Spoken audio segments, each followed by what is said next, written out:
ఇదే వ్యాసుల వారు తపస్సు చేసుకున్నటువంటి, సనక సనందాదులు తపస్సు చేసుకున్నటువంటి, నారదాదులు వచ్చి భాగవతాన్ని విన్నటువంటి మహత్తరమైనటువంటి ప్రదేశం విశాల నగరం. దీనినే బదరి అని కూడా పిలుస్తారు.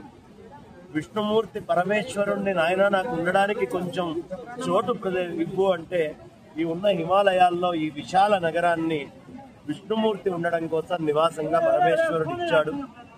ఇక్కడ సాధారణంగా విష్ణువు ఎక్కువ, శివుడు తక్కువ, శివుడు ఎక్కువ, విష్ణు తక్కువ అని అనుకునే వాళ్ళ కోసమే ఘంటాకర్ణుడు ఇక్కడ క్షేత్రపాలకుడిగా ఉంటాడు. నాయన ఇద్దరులో ఆ భేదం చూసిన వాళ్ళు నరకానికి వెళ్తారు, వాళ్ళిద్దరికి అభేదం. అదిగో కనిపిస్తుంది కదా సరస్వతి నది.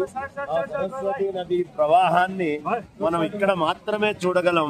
చాలా అద్భుతంగా ఆ నదీ ప్రవాహం ఇక్కడ చక్కగా వస్తూ ఉంది. ఈ నదీ ప్రవాహం కొంచెం దూరం వెళ్ళంగానే అలకానంద దగ్గర కలిసి అలకానందతో పాటు ప్రయాణం చేయకుండా భూమిలోకి లుప్తమై మళ్ళీ ప్రయాగలో కాళేశ్వరంలో 2 చోట్ల దర్శనమిస్తుంది. కాబట్టి ఇలాంటి మహత్తరమైనటువంటి ఆ సరస్వతి నది ఎందుకు సరస్వతి బయట కనిపించదు అంటే ఎవడి లోపలైనా ఉన్న తెలివిని ఎవడు చూడడం దుర్లభం. నీ తెలివి చూపించు అంటే చూపిలేడు, ఆ తెలివిని అనుభవించగలడు. సరస్వతిని కూడా అనుభవించడమే గాని చూడడం కుదరదు. చూడాలంటే అది ఒక్క మనాలో ఇదిగో కనిపిస్తున్నటువంటి ఆ ఒక్క ప్రదేశంలో. కాబట్టి చక్కగా అందరు నమస్కారం చేసుకోండి. ఇది సరస్వతి అమ్మవారి గుడి. ఈ కనిపిస్తున్నటువంటిది మేము నిల్చున్నటువంటిది భీముడి బండ అంటారు. భీముడు పంచపాండవులు కలిసి వెళ్ళేటప్పుడు ఈ బండ వేసినట్టు.